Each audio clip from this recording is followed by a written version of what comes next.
Good evening and welcome. I am Munish Gupta, President of the Foreign Correspondents Club of South Asia. Welcome to another important and interesting webinar, number 34 since we began in April last year, 2020. Today's title is Covering COVID-19 in Rural India, and we have a lovely slate of panelists. It will be moderated by Emily Schmall of the New York Times, supported by Elizabeth Divya Puranam of Al Jazeera, both members of the governing committee of FCC South Asia, and Emily Schmall is now also the vice president of FCC South Asia. Congratulations, Emily. The good news is that the lockdown has been relaxed in Delhi and FCC is open again for full F&B service and, of course, a bar. Our lawns are plush and spruced up. The facility is sanitized regularly. We will observe all COVID-19 SOPs and protocols. And before we begin the webinar, a quick word from Elizabeth on what we are planning as the club reopens. Elizabeth. Thank you very much, Munish. Hello, everyone. And thank you for taking the time to join us this evening. I'm really looking forward to receiving your questions to our guests and to our members. We, as Munish was saying, are very excited that the club has opened, and our IT manager, Anil, will be sending an email over the next few days to find out what our members need most. Right now, we have a couple of, we think, fun ideas for the FCC lawn, but we welcome you to offer your own. So please do reply to the email. Emily. Thank you, Elizabeth, and welcome again to all of those watching live on our various social media platforms. And thank you to all for joining us. Thank you, panelists, for joining us. This is really an honor to have three people with very distinct perspectives and experience working and studying populations in rural India. Those of us who live in Delhi witnessed the second wave of the coronavirus in gruesome detail, day in and day out for weeks. We heard the ambulance sirens, saw the skies filled with smoke from funeral pyres. The pandemic's devastating impact has also been felt in rural India, of course, but without the same visceral experience of it, the statistics can sometimes come across as less urgent. We're holding this panel tonight with a veteran correspondent, a government doctor and medical director, and a rural researcher to help us all get a better sense of what has been the far less visible but still critical pandemic in rural India. So please join the conversation at any time by leaving a comment or question on Twitter, Facebook, YouTube, or the FCC website, wherever you are watching this live. We'll see the comments here, and Elizabeth will bring them in as we go along. So Dr. Garg, let's start with you. Tell us a little bit about yourself and the region where you work, and tell us a little bit about what this region is like during normal times outside of a pandemic. Hello, I am MBBS medical officer working with Haryana Civil Medical Services. I'm posted in Fatehabad district. This is just adjacent to Punjab.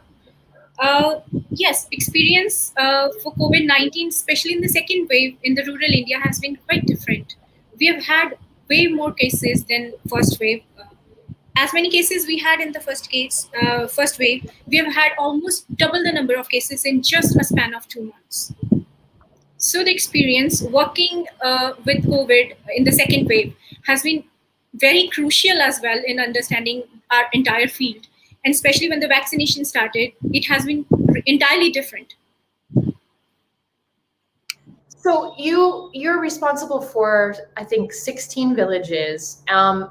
What are the residents of the villages' relationship like during normal times with government doctors like you, with the healthcare system? How often do people in normal times go to seek medical attention or seek healthcare, and how has that changed during this pandemic? Well, the area I work in, I must say Haryana government is doing amazing job at it. Haryana government has established various schemes and multiple facilities even in the rural areas. We don't see that many facilities anywhere else. And talking about relationship of patients with doctors and health facilities in rural India, it has definitely improved over the time. yes, there's still hesitancies, yes, there's still unawareness, but it has definitely improved.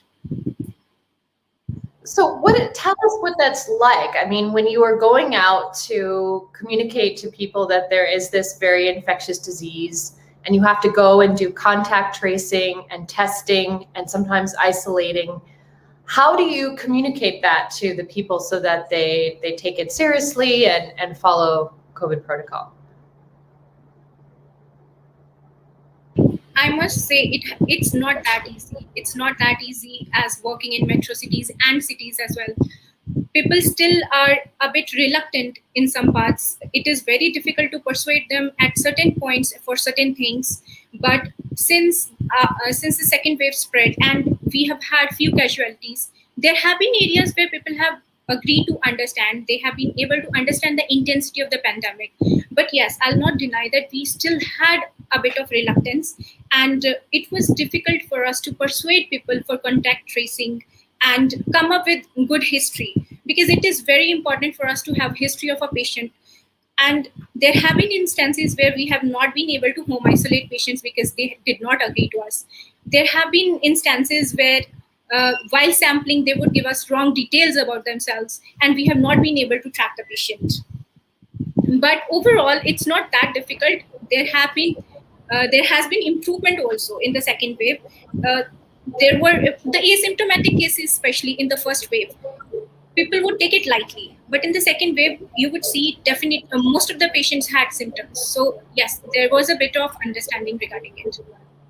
So India was short of medical resources across the country, particularly oxygen. Was that an issue where you were? And if so, how did you and other government doctors cope with having insufficient resources?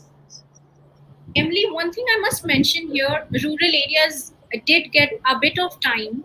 It did give government a bit of time to have a perspective about it and also to avail facilities in the rural area. But I must mention, referral facilities are still a crucial part in the rural healthcare, because we do not have as many health facilities as cities. We have to transport people from villages to the health facilities. So referral system still constitutes the most crucial part. Okay, and we have a question from another member of the governing committee. It was one I was going to ask too. What about vaccine hesitancy in villages due to misinformation or little information? There are still villages in Haryana, especially among the farming class, who are not necessarily coming forward to get inoculated. What is needed to end that hesitancy? And Dr. Garg, you and I were talking before about you actually knocking on doors. So what does it take to overcome that vaccine hesitancy? Well, there is hesitancy. I won't deny that there's no hesitancy, but I must tell you there are a few reasons to it. Most being the rumors. It is very common for villages to accept the rumors more easily than awareness. And secondly, we are vaccinating the rural areas, I mean, entirely open public at the time when the agricultural work, this paddy fields work is going on. So we'll see most of the daily wage laborers and farmers in the fields right now. So it is very difficult to find people to vaccinate. So this constitutes one of the more important reasons, because people are not available right now for vaccination. They're not available at their homes, in their residences for vaccination. And also there is a bit of reluctance. Very few incidents have happened where like a coincidental death happened. It wasn't related to vaccine at all, of course. It's not related to vaccine, but it was a rumor all over and people were hesitant. It took us around 1.5 months to break the ice, to persuade people to get vaccinated. But I won't say it's impossible. We spoke to religious leaders, we spoke to NGOs in the region, we spoke to everybody possible and involved the community. See, when you talk about primary healthcare, when you talk about rural healthcare, let me tell you, community participation is the most crucial point. You have to be a part of the community. You have to be involving community in everything. Once you become a part of them, it has to be like a family treatment. And then they definitely listen to you. So right now we're seeing a lot of improvement. There have been places where we were not able to vaccinate not even a single person, but right now we're vaccinating around on average 100% every day, and we have already covered 1/3 of the beneficiaries in our area. Well, thank you, Dr. Garg. That's very interesting.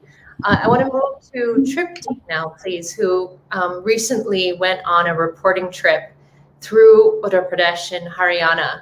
And Anil, if you could please pull up the first photos of Barikalan, which is an area in Lucknow district. Just give him a second to do that.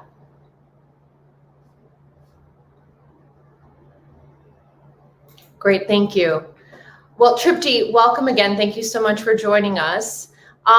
You were telling me, just tell us what we're seeing in these photos, and tell us a little bit about the village and the people you met there.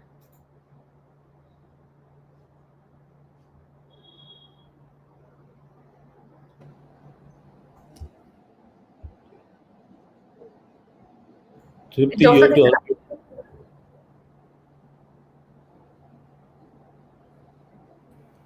Can you hear me now? Yes, we can. Everybody hear me? Yeah, we can. Go ahead. Okay, sure. So the one reason I chose to go to UP, other than the fact that I belong to UP, is that UP sends the largest number of lawmakers to parliament. UP also goes to polls next year. So a lot is at stake. And what I found is that the rural outreach is way below mark. And it was also reporting a lot of corona deaths. So that's the reason I chose to go to UP. Now, coming to this village, Barikalam, this kind of an image is a common everyday sight in this village because it doesn't have piped water supply.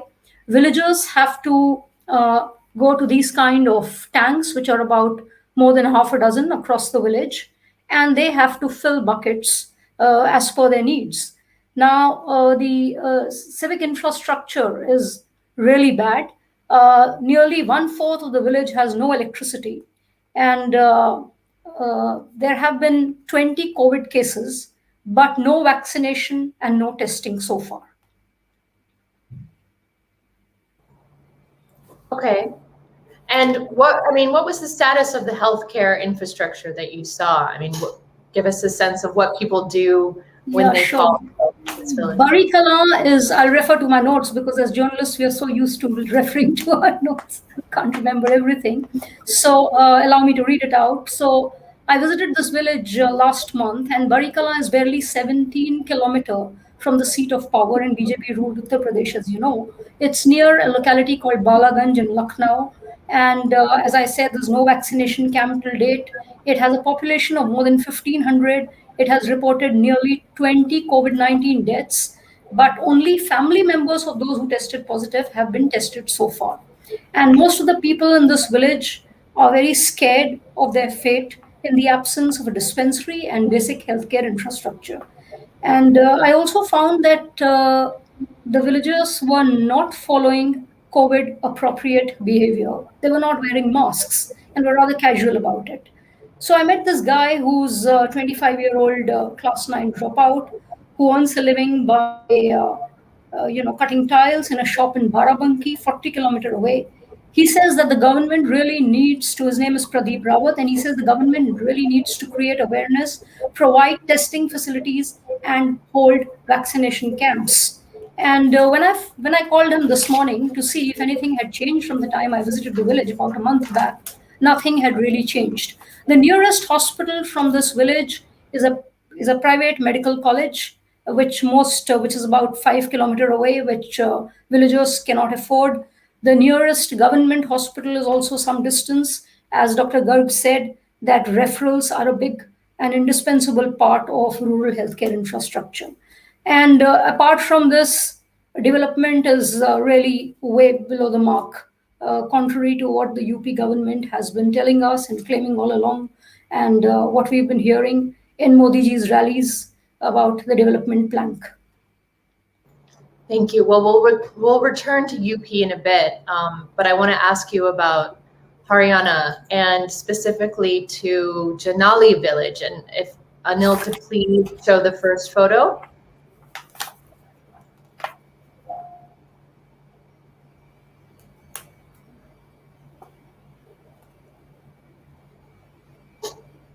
Yeah, so I mean, what drew you to this area? Why did you want to report on conditions in this particular place? And tell us about this place. Actually, my home is in Haryana, in Panchkula, and I was visiting home, and then I decided to just check out the villages on the fringes of Panchkula. So now this is not very far from Panchkula, which is about 250 kilometers from the national capital, and again a BJP ruled state. You look at the state of the cow here. I think even the cow is understaffed, not to talk of people. So I visited this place on 20th May, and why I visited it is because I was visiting villages at random just to see what the healthcare infrastructure was like. And then, Emily, I figured out that there had been some COVID deaths, and a very young COVID death of a 23-year-old man who had just been married for barely 11 days. Now, what I found was that this village has no chemist shops, it has no dispensary. The ASHA, the villagers really bank on the ASHA workers, who are the accredited social health activists, as you know, under the National Rural Health Mission. And I must tell you that not just Haryana, even UP, which is separated by distance of almost 900 kilometers that I visited, ASHAs are the ones who are really holding up the sky for the villagers. They're the ones who are going in, distributing medicines, trying to convince, as Dr. Garg said, they're trying to convince villagers to go for vaccination where vaccination is not available. So this village has only one primary health school till class 5. The nearest hospital is the Sector 6 hospital, which is a big hospital in Panchkula, which may not always have the bed capacity to accommodate everybody coming from the villages around Panchkula. And then there's also an Ayush dispensary in Kajiana, which is another village adjacent to Janoli. But that operates only from 9 to 5:30. This picture that you're showing, sorry to interrupt my narrative, but this picture that you're showing is of the family who lost their son. So the gentleman to the extreme left is Devi Lal. He's a mason and he lost his son. And the gentleman in the middle is his brother, the guy who died, his brother. And then they have a relative, Priyanka, who was visiting from somewhere, who complained about no drugstores in this village. The habitation here is rather scattered. So tell us, though, there are no drugstores, there are no clinics immediately available. So how do people pursue and receive healthcare in places where there are no dispensaries, there are no pharmacies, there's really very little healthcare to speak of? Yeah, it's not easy. So let's say they have to go, if they want to avail of some Ayurvedic consultation, they will go 2 kilometers away to the Ayush dispensary, which is also not open on public holidays, and it operates, I think, from 9 to 5:30. And or they go, say, 15 kilometers away to Sector 6 hospital. If a woman has to deliver, she has to go through potholed roads all the way to some civil hospital. And so that's the state of affairs here. Okay, so Ayurvedic treatment is sort of the first stop, and then for something that requires medical to be in a hospital, then you have to go a bit further and down this potholed road to get to a civil hospital. Yeah, but it's not adequate, as villagers said. It doesn't give you what a modern medicine gives you. I know I'm being politically incorrect. That's perfectly all right. So from there, you went to Nagal Moginand, and tell us, how were people coping with the pandemic there? I think we have a picture of that as well. So Nagal Moginand again has a population of about 2,000, and it's a village that is dominated by the Gujars, who are the pastoral nomads. Now, what you see here are the dung hills. The women in the villages, as you know, use cow dung cakes as biofuel for cooking. And so this village is Nangal, and it's rather remote. There have been 3 COVID deaths in Nagal Monginan, which are adjacent villages. But surprisingly, out of the population of 2,000, there have been only 380 people who have been covered by vaccination so far in 2 vaccination camps that have been held till date. Now, this again has lacks basic infrastructure. There's only one primary school till class 5 in Moginan. The Nangal does not have any school. The nearest big hospital again is the Sector 6 government hospital. So you can imagine how much burden the Sector 6 civil hospital, which is 15 km away, has to take, and how much expectation people have from that Sector 6 hospital in Panchkula. Uh, there are mostly pastoral nomads living here, and sprinkling of Brahmin households and people belonging to the scheduled castes and other backward community. People are very scared, actually, surprisingly, to go to the Sector 6 hospital, although that's the only one, because unfortunately, the COVID deaths that have happened in this village have happened in that hospital in the second wave of the pandemic. Thank you. Well, I want to bring in Richard now. Richard Mahapatra is the managing editor of Down to Earth magazine and has researched rural India for many years. So, Richard, tell us, I mean, from what you've seen, the data you've compiled and the anecdotes that you've received, how has rural India sort of borne this pandemic? I think to begin with, the pandemic curve never flattened for the rural India. And I must tell you, from November, the geography of the pandemic it started actually changing within India. And we actually witnessed our reporters, around 40 of them tracking the pandemic for the magazine, started alerting us, saying that more and more rural areas are being affected now. And then, around the year end, this superficial lull in the pandemic first wave, though technically there is a contest. But let me bring down to the rural areas how it's happening, just to give you a sense. In the April and May, as we know, every second new COVID case in the world was an Indian. And if you bring it down to the rural India, every fourth new case in the world was a rural Indian. That's the kind of spread. And remember, it's 500 million people. And as most of the experts, when they put some, qualifier to it, they say this is the largest rural population to be impacted by the pandemic.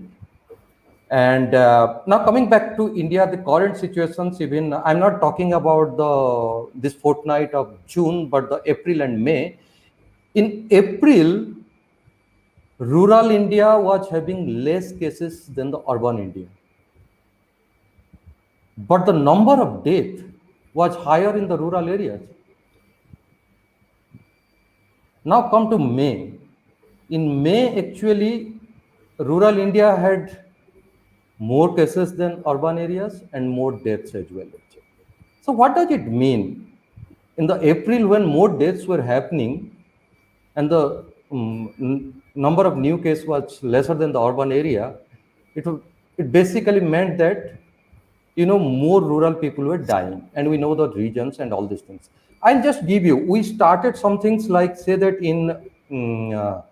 at the end of May, we started monitoring the excess death through a 16 crematoriums across North India. The standard figure for mortality rate in a normal scenario in India is 7 deaths per 1,000 people every year. It means a village of 1,000 people will have a death every second month. And our reporters, and when we're traveling, we're reporting in like 2 to 3 deaths in a village of population less than 700 in a day. And there was nothing like there was a tag to say that those were COVID infected people. But what we could from our conversations and what we reported, it was very clear that they had all the symptoms. They were not able to be monitored well, and the crematoriums were reporting huge number of deaths. And then towards April, we found like unheard of places reporting COVID. For example, the tribal regions of the Indian state called Odisha, that's Eastern Indian state. And you have one of the one of the first settlers called the Bonda tribes actually reported COVID cases. Nobody could imagine the COVID could go there. Now look at Arunachal Pradesh, another northeastern states in India. For 5 months, starting from December 2020, it didn't report a single death. But suddenly we saw the devastations in Indian cities like Delhi, Mumbai, and all these things. It was all along raging in the rural areas. And if you look at it, compare April and May and March and April, there is almost in the range of the increase in the number of rural cases. It's increased by 7. I'll just give you, like, say, for example, from March to April, the cases went up by almost like 8 times in March. If you compare with March and April, the rural cases went up by 8 times in April in comparison to May. Then double of that number in April happened in May. And even now, as it's dipping, the numbers are dipping, and we are getting again the complacent and saying that, it's dipping. We continue to report the scale of the infections. And before ending, I want to say that rural India, when you report the pandemic in rural India, it's not just the health crisis. Remember, we all know any health shock creates or triggers massive poverty in India. And if you add the out-of-pocket expenditure on health to the formal poverty calculation in India, poverty in a normal case will go up by, 4%. But as economists are saying, poverty might have gone up by 10% now in India. So it's not just a health crisis. The health crisis is also triggering almost, you can see, a deep paralysis kind of situation in the economic front as well. That's a really important point. Thank you for making it. I want to go back to Dr. Garg for a minute. So Richard has, and his reporters have compiled all of this data on excess deaths, and in fact found that the excess deaths were even greater in some cases in rural areas or over some stretches of time than in urban areas. So will these deaths eventually be counted as COVID deaths? Or what is the challenge for you and for your colleagues to assess and to collect data about mortality from COVID-19 in the region where you work? I'll start this with a statement given by TRIPTI. She mentioned that people are scared to go to civil hospital sector 6 Panchkula because whoever went there has returned dead. So this is basic mentality you usually face in rural areas. And this is the reason, one main reason for excess deaths here. Because people think whosoever goes to the hospital is never going to return. And even if the patients are referred to the facilities, they only go when their condition has deteriorated a lot. This is one of the main reasons for excess deaths in rural India. We have home isolation teams who visit patients every single day. Any patient who is home isolated, they are provided a home isolation kit to keep a track of their vitals, and then a team led by an Ayurvedic doctor visits their home every single day to keep a track. But we see reluctance from people even in reporting their problems. And I have faced instances where our teams have reported that we have a patient who has comorbidities or whose saturation is falling, and we are reporting them to higher referral center and we want them to refer. But people have denied People have denied to get themselves moved to higher health facilities because the same reply, nobody comes back from there. This is one main reason you'll see that there were excess of deaths in health facilities. And secondly, there is still a denial regarding the disease. You'll still see people saying, it's not COVID, it's not corona, it's pneumonia. People don't understand. Pneumonia is a sequelae of COVID infection. There is still a denial about it, and it's very surprising despite intense campaigning, door-to-door campaigning, and government has left no stone unturned for this. There are people who are still denying that the COVID pandemic exists. So these are few main reasons we have excess of deaths. And regarding reporting, we have reported every single death that has happened in our region. I don't think there is any mismatch regarding the reporting of deaths. As far as my area is concerned, I have 17 villages. I monitor around 35,000 of population, and we have had around 13 to 14 deaths. I'll not say all of them were related to COVID, but then few of them were related to COVID. But it has been made sure that every single death is reported. But how can you be sure of that? I mean, if people are not coming to hospitals because they fear that they will die there, or they're only coming very late, how can you be sure that that number is an accurate reflection of the infection, of the deaths from this? Emily, I would like to bring to your notice, TRIPTI has already mentioned about ASHA workers. If I tell you how ASHA workers work, I'm sure you'll understand how I'm confident about this. ASHA workers are basically villagers. They belong to the same population. They know every single person, and they interact with people at a very frequent rate.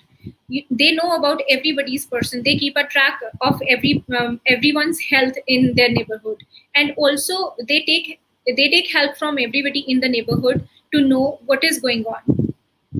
There have been cases where people have not reported if they were having symptoms. We have been reported by the neighbors, and that is how we tracked few patients.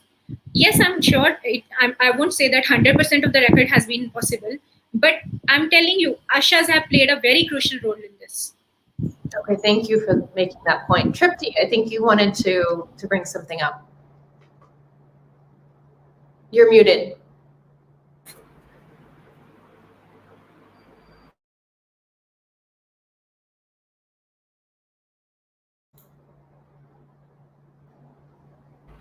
Am I audible now? You are. Okay, great. So I wanted to make 3 quick points. One is that I went to another village, which is called the Mankiya village, which is again not very far from Panchkula. And I found what Richard said, that poverty is a big problem. Now there's a huge livelihood crisis in this village.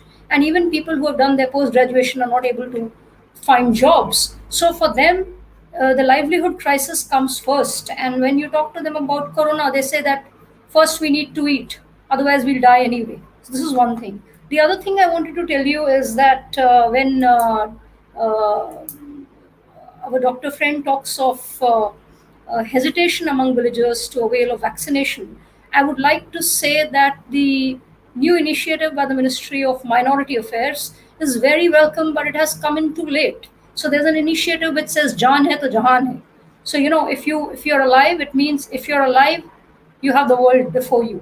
And this initiative has just been announced a couple of days back, and it's aimed at reaching out to minority sections of the population and to rural areas to convince them to avail of vaccination. I wish the government had thought of this earlier. The third thing I want to talk about is that I went to Ramgarh village, and when our doctor friend talks of hesitation among villagers, I'd like to say that there's also a lot of stigma around this disease now. I've covered HIV for some time, HIV issues. I never felt. I now feel that probably the stigma around COVID is far more than the stigma around HIV. And in Nagal Moginand, I was talking to this villager, and he said, we have to go and mourn the demise of fellow villagers because it is a social obligation, but we are too scared.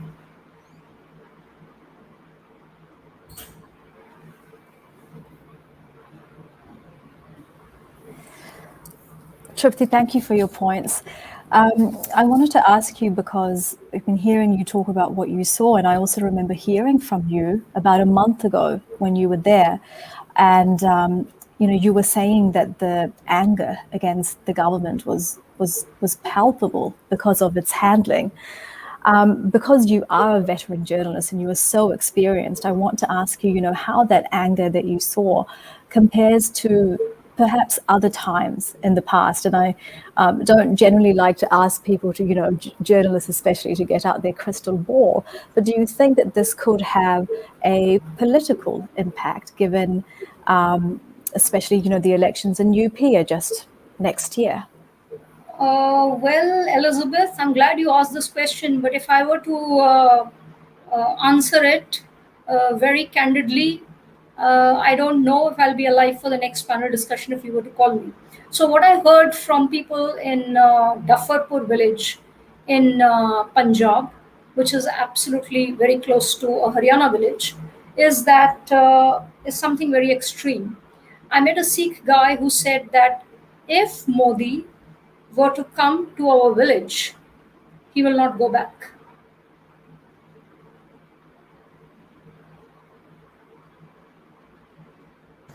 Richard, I think you had a point you wanted to make. Yeah, I think on the anger part, this is a pandemic that's not only fueling protest, more and more protest, besides killing more and more people, both in rural, urban. And also, this is a pandemic that's also triggering many regime changes across the world, and it will be doing so. Coming back to India and the rural areas, yes, the anger is too much. And the anger is all about, it started, if you look at it, from the first wave when many people went back. And the government could actually chip in something in terms of jobs, public wage programs, ration, like food grains, subsidized food grain. And now, but it's lingering. And the second, wave is actually completely different than the first wave. First wave was the rural areas were not impacted. People came back, they had at least a bit of regular job, and they had a saving. Now they are without that. 1 year of irregular jobs. Now the second wave actually impacted them health-wise. That also triggers, like you must have seen the recent data, labor participation rate has come down in India. And that's why the anger is brewing. And I always feel that panchayat elections or the local village elected governments, and those elections are a pointer to a bigger things to happen in the means more than. And if you go by that, I think some pointers you have definitely. The anger is not only the health and the loss of human lives, also the uncertainty of livelihood and the economy, and a government missing. Remember, it's almost the government is missing for long now. Let me, if I may come in, thank you for all the panelists, and this is some good information.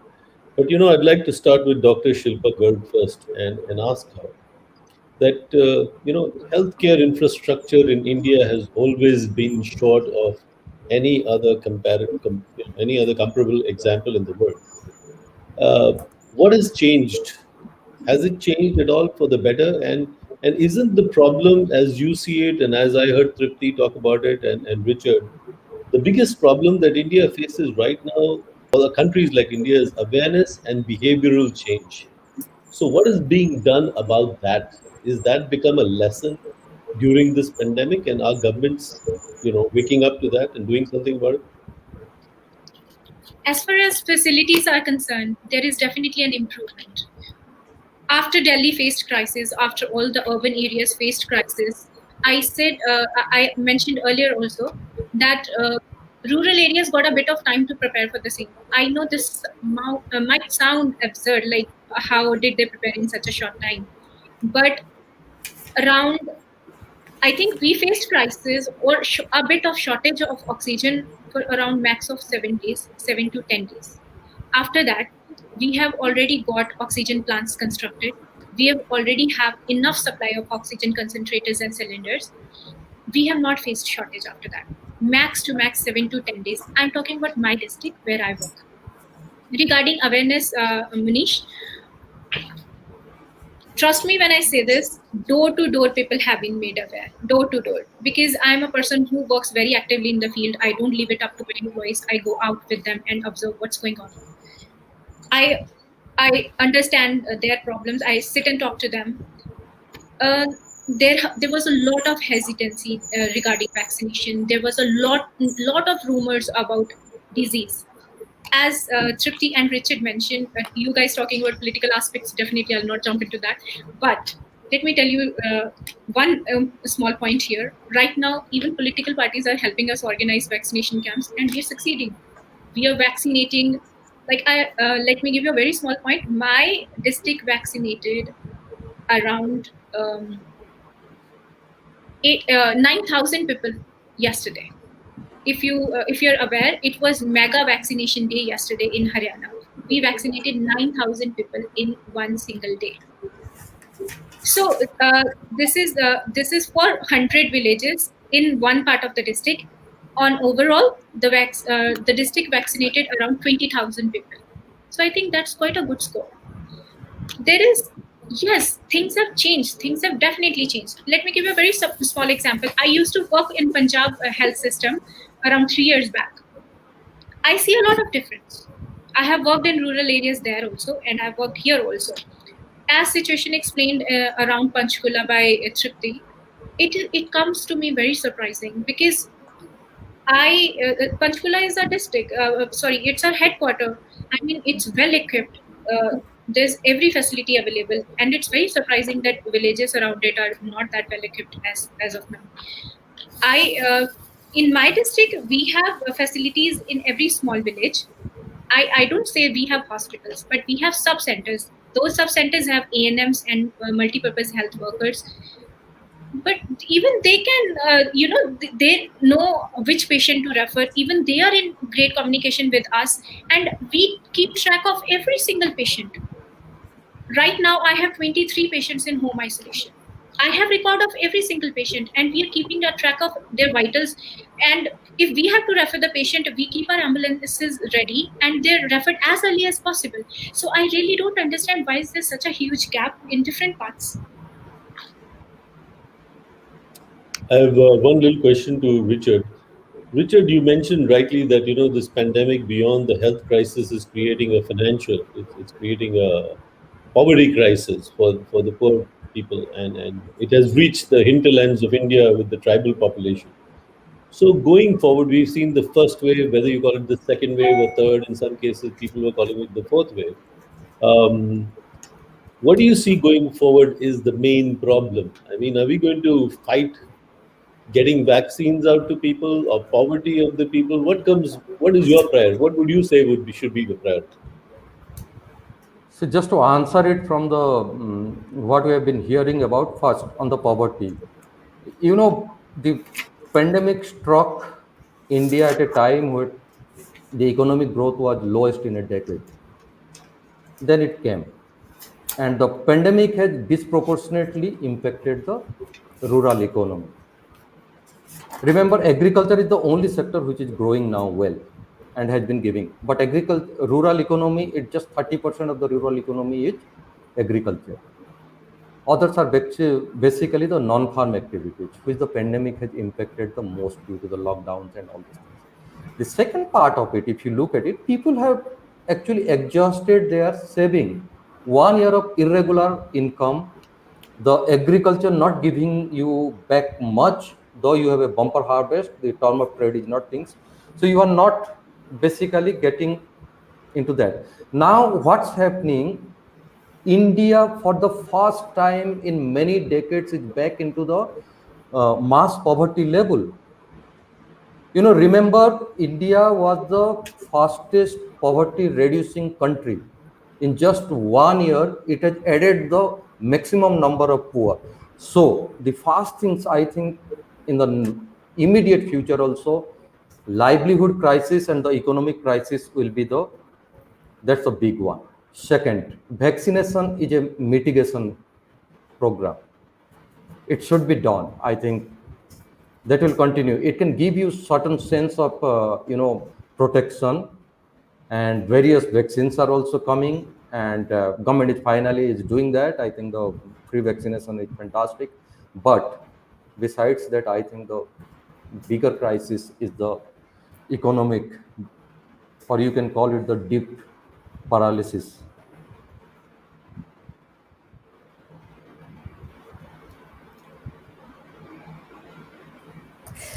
Well, thank you very much, Richard. I wanted to ask you because, I look at the data coming from Down to Earth. I was looking at it today from the Center for Science and Environment religiously because it is so helpful to me as a journalist. And when I was hearing you, talk as well as TRIPTI about the anger against this government, well, today I was doing a story on inflation and its impact on the the rise in essential commodities and the impact that that's having on the hundreds of millions of people who have been pushed into poverty over the past year. And I wanted to ask you, because you cover this so extensively, how do people stay angry when they're hungry, when they're just trying to find enough food to get by? Let me answer you from the things, because you have pointed out basically what has happened is, whenever there is a crisis like this, people have various coping mechanisms. We have already entered into the extreme stage of coping mechanism where people have started rationing their food intake. So that's one. Now come to the anger, whether when people are angry, when people are hungry, whether they can be angry or not. But if election comes, that's an opportunity to be angry. Remember, if you look at it, go back to 2004 elections, where Mr. Bajpayee, or that the last time the BJP was, voted out. What was the situation? It was precisely a rural distress situation, very severe situations. And we could actually hear starvations. The Supreme Court was very much into, distributing subsidized food grains and monitoring the hunger situations. And yes, people were hungry and they got angry when the elections came. And we are also looking at it. Now look at it, the Panchayat elections in UP, the anger was there. Now look at the few other elections also in recent, if you look at it. When you actually go through a crisis, we have seen with that in Indian elections, and you must be knowing about it also, might have reported also. When the anger level goes to certain level, I think hunger does peak in terms of voting pattern. And that's a big crisis now. We are hearing about it now. Yes, absolutely. Thank you very much for that context. I just want to remind people that are joining us, we have about 10 minutes left. So if you have any comments, any questions for our guests, please do send them in. And I believe TRIPTI has a point. Elizabeth, to expand on the anger among the people, I want to cite a few instances to you. So these are very heartrending accounts. I met a guy in the cremation ground in Sector 28 in Panchkula, young man who had got his father all the way from Greater Noida to Panchkula, an unfamiliar city for him, in April end, and his father battled for life for about 14 days, and then he died in a private hospital.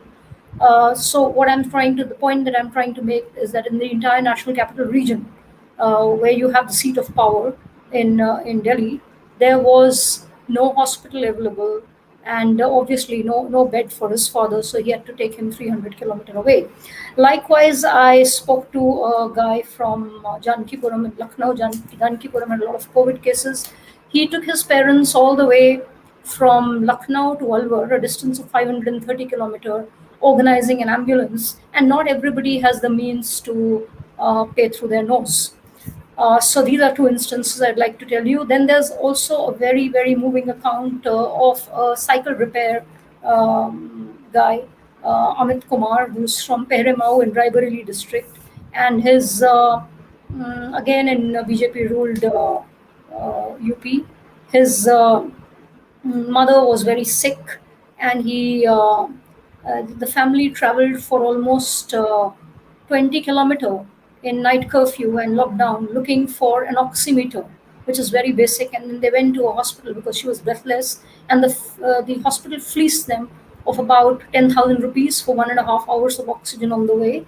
And it was quite a traumatic time for them, quite a nightmarish experience. And they went from their village to Maharajganj Civil Hospital, where there was no basic facility available. The doctor himself was quarantined, but luckily came out. And from there, they were referred to Lalganj. For 3 hours, they did not have the hospital in Maharajganj said that you have to. We will call an ambulance from Lalganj coach factory, which has some of it has been converted into a COVID care center. And finally, when they reached there at 3 in the morning, uh, for a good 6 hours from 6 a.m. I think they reached there at 6 a.m. 3 a.m. the ambulance came. From 6 a.m. to 12 o'clock, the no doctor came to attend to these people, and this guy kept pleading that my mother is sinking. And to his utter horror, he saw that the doctors were merrily celebrating somebody's birthday, and his mother just collapsed. So, what do you expect? You expect anger when you hear of such cases. And I also want to cite one more case, just 1 minute I'll take to cite this case of Archana Datta. She is the former press secretary to the president, and she lost her husband, who was 69, and her mother, who was 90, because they were turned away. Her son told me, Abhishek told me, that they were turned away by private hospitals in South Delhi. And when he tried to take his mother to the hospital where she was registered, and all they needed was a flow meter, they'd even organized an oxygen cylinder. The hospital did not oblige, and he says that I hope people will not forget the government's COVID mismanagement, because I'm quoting him, because as we have seen, this can happen to anyone, and no amount of power can save lives if we have a fundamentally unequal system. So you can imagine the anger. It's very justified.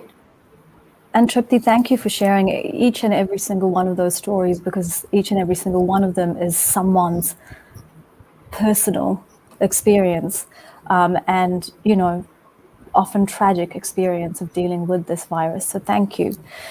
Richard, if I can ask you, as we hear about, you know, what's happened, as we hear about, do you all hear me still? I think I was disconnected just for a moment. Okay, I just wanted to ask Richard, you know, as we hear about these experiences, what needs to happen to avoid this kind of devastation in a possible third wave? And we have, you know, Tawqeed, he's saying around 65% of India's population live in rural areas. So is a third wave inevitable, do you think? And how can rural India be saved from the virus? See, I think this confirming a wave is that's the job of the experts. I think you qualified, but I must tell you, the first wave didn't stop. What you call is the second wave was very much expected, and the third wave is going to be in the geography, that is the rural geography of the country, and that's where even testing is not taking place. Deaths are happening more, and that's where actually you are going to and market. Remember, even now also the states that were reporting lesser number of cases are getting more into from the rural areas from there. So third wave preparation, I think, as far as if you just looked at the second wave and the preparation, even we didn't have oxygen. That was the first preparedness. When we started preparing last year, we needed to have the oxygen cylinder. That was the basic. I think everybody knew about it. There was no prescription for treatment of the COVID because nobody knows that. But oxygen was prescribed as the first thing, and the hospital beds. And I am sure, hearing at people and looking at it, the third wave it will be a test, because it's not going to happen in Mumbai or Delhi or anything. It's going to happen in places where we don't have 76% of the required healthcare facilities. And that's why. And again, I will say that, and these rural areas will also face the economic epidemic also, the pandemic. So that's actually quite a dicey situation. And this is the cropping season, and people usually means they invest everything, and so it's actually difficult. And I believe that irrespective of whether you call it a second or third wave, the wave is going to continue, and it's continuing. And we might not be knowing it, but signs are very much there. We might not acknowledge it. Thank you, Richard. Let's pose the same question to Dr. Garg. Dr. Garg, do you see another wave as inevitable, and what can be done to mitigate what is being done by the government in your districts and elsewhere in Haryana, elsewhere in India, to mitigate the impacts of this pandemic in rural areas? Well, we can't be sure that it is going to be there, but we as professionals are considering it as inevitable. We have already started with preparations. Around 15 days back, our government has asked us what all facilities are available at every single health facility in the rural area and what all is required. And let me give you this good news that preparations have already started. Second point, vaccination is going to help us a lot. It is going to provide a herd immunity if we vaccinate around 75 to 80% population at least. Next, I'll stress upon this as much as I can. End point to every health problem anywhere is awareness. If people are not going to be aware, everything is inevitable. You can make all the facilities available. You can do every possible thing. What can you do if people are not aware? What can you do if people are still going to be in denial that there's no COVID? What can you do if people are still resisting vaccine? So I would bring this down to public and stress this as much as possible that it is people who all it depends on. That if you have symptoms, please go get yourself tested. If you have health issues, if it's worsening, get yourself admitted to the health facility without getting scared and get vaccinated. So it all comes down to people in general. Thank you. Before we wrap up, I just want to check with our other panelists if you have any other final comments you'd like to make. Please, TRIPTI, go ahead.